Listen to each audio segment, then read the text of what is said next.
Kemarin ada ibu-ibu tetangga saya itu pas senam kemudian meninggal. Kok bisa ya? Assalamualaikum warahmatullahi wabarakatuh. Teman-teman sekalian, jadi olahraga itu penting dan wajib kita lakukan secara rutin. Cuma harus hati-hati ya, ketika punya faktor risiko, itu ada diabetes, ada hipertensi, atau dia obesitas, terlalu gemuk, maka hati-hati. Ketika olahraga harus paham betul apa tanda-tanda ketika serangan jantung. Jadi serangan jantung itu tidak langsung mak berdunduk kemudian serangan, tidak. Pasti ada gejala-gejala sebelumnya yang menyertai, yang harus kita sadari. Baik kita istirahat, apalagi kalau olahraga.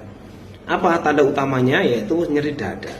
Jadi ketika jenengan baru saja olahraga kemudian terasa nyeri di dada, ya, nyeri dada bisa di kiri, terasa seperti dicengkram, kemudian seperti ditindih, begitu ya. Kemudian bisa menjalar ke rahang, menjalar ke leher atau tembus ke belakang, maka segera hentikan olahraga. Kemudian bisa jadi pas ketika jenengan olahraga itu kemudian keringet dingin. Jadi belum sampai setengah jam baru aja mulai kalau kemudian keringet dingin, maka segera hentikan. Ya, keringet dingin kemudian anyep, ya dingin banget begitu ya. Kemudian lemes begitu ya, maka segera hentikan.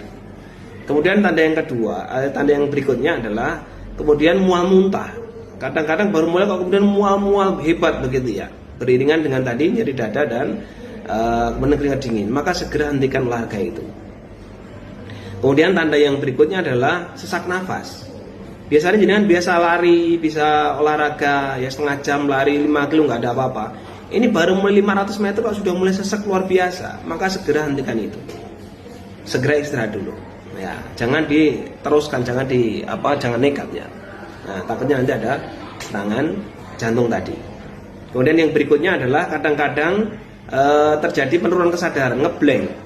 Jadi baru sedikit mulai olahraga, kemudian diajak ngomong, mas skornya berapa? Diam aja begitu ya.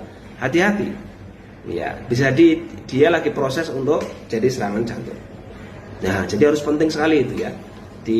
Mengerti betul ketika olahraga, maka tanda-tanda yang saya sebutkan tadi harus diperhatikan betul. Ketika itu muncul, maka segera hentikan. Dan jangan lupa kemarin hitungan nadinya ya, itu adalah nadi maksimal 220 dikurangi umur, itu adalah nadi maksimal yang tidak boleh terlewatkan ketika olahraga. Jadi kalau ketika udah olahraga ya, kemudian nadinya terlalu cepat banget ya, melebihi nadi maksimal tadi 220 dikurangi umur masing-masing, maka segera dihentikan. Nah, pahami ini, kemudian diterapkan, kemudian sebarkan ke orang lain. Ketika jenengan menyebarkan ini kepada orang lain ya, memberikan pengetahuan tentang serangan jantung saat olahraga, maka jenengan sudah menyelamatkan